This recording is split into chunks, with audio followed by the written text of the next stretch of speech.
Nagpapayabangan kung sino ang may pinaka-perfect looking girlfriend. Yung tipong pang-wife material sa feed, pero obedient in real life. Yung hindi mareklamo, hindi opinionated, basta maganda, masunurin and photogenic. At ako raw ang panalo. Quote, pinaka-successful ang branding ni Joy.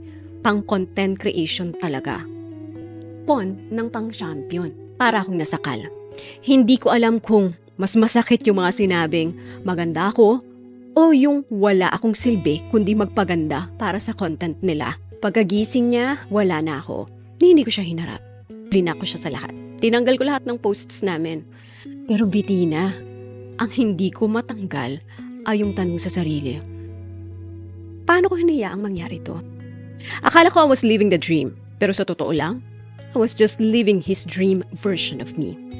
At ngayon, kahit ilang buwan na ang lumipas, hindi pa rin ako makapag-post. Hindi pa rin ako makapag-ayos ng sarili nang hindi ko iniisip kung on-brand ba to. Parang kahit wala na siya, hawak pa rin niya ang lens na ginagamit ko para makita ang sarili ko. Bettina, paano ba ako babalik sa pagiging totoong ako? Kung ni minsan, hindi pala ako naging ako sa piling niya. Hanggang dito na lamang po, ang inyong kamorkada, Joy.